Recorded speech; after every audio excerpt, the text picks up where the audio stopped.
এগুলোর দায় আমিনুল ইসলাম বুলবুলকে নিতে হবে। উনি অস্ট্রেলিয়াতে থাকেন, বাংলাদেশে থাকেন, মঙ্গল গ্রহে থাকেন। বাংলাদেশের ক্রিকেট প্রেমী জনগণ চাইবে আজ হোক কাল হোক এই জবাবদিহি ওনাকে করে যাইতে হবে। ভবিষ্যতে রেভিনিউ শেয়ারিং কমে যেতে পারে, বাংলাদেশের অনেক ধরনের জরিমানা মুখে পড়তে পারে, অনেক ধরনের কিছু হতে পারে বিসিবির সাথে। আইসিসি আজকে হয়তো সেগুলো জানিয়ে দিবে বা আজকে হয়তো রিপ্লেসমেন্ট করে দিবে বাংলাদেশে, পরবর্তী দিনগুলো আমরা দেখতে পাবো।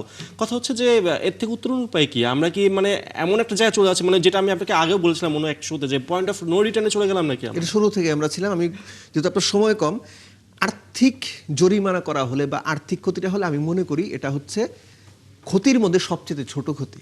এই ক্ষতিটা বাংলাদেশ ক্রিকেট বোর্ড কোনো না কোনোভাবে কম বেশি করে পুষিয়ে নিতে পারবে। 300 কোটি টাকা অনেক বড় টাকা, আপনার আমার মতো সাধারণ মানুষের জন্য কিন্তু ক্রিকেট বোর্ডটা পুষিয়ে নিতে পারবে। আর্থিক ক্ষতি বাদ দিয়ে আইসিসির সঙ্গে সম্পর্ক, ভবিষ্যতে বড় দেশগুলোর বাংলাদেশে খেলতে আসা, বাংলাদেশের আইসিসি এসিসি ইভেন্টগুলো হোস্ট করা, বাংলাদেশের স্পন্সর রাইট 4.46% থেকে সেটা কী অবস্থায় যাবে এই বিষয়গুলো হিসাব করে, যেটা 4.46 এটা অর্থনৈতিক ব্যাপার, এই কারণে শেষে বললাম। এগুলোর দায় আমিনুল ইসলাম বুলবুলকে নিতে হবে। উনি অস্ট্রেলিয়াতে থাকেন, বাংলাদেশে থাকেন, মঙ্গল গ্রহে থাকেন। বাংলাদেশ ক্রিকেটকে এই অবস্থায় এনে দাঁড় করানোর দায় আমিনুল ইসলাম বুলবুলের কাছে বাংলাদেশের ক্রিকেট প্রেমী জনগণ চাইবে আজ হোক কাল হোক এই জবাবদিহি ওনাকে করে যাইতে হবে। এখন এই যে আপনি বলছেন এই হচ্ছে ওই হচ্ছে, আপনার কি মনে হয় এত কিছুর পরে অস্ট্রেলিয়ার সাথে নির্ধারিত সিরিজ, ভারতের সঙ্গে নির্ধারিত সিরিজ আর বাংলাদেশে এসে খেলবে, এটা আপনি বিশ্বাস করেন?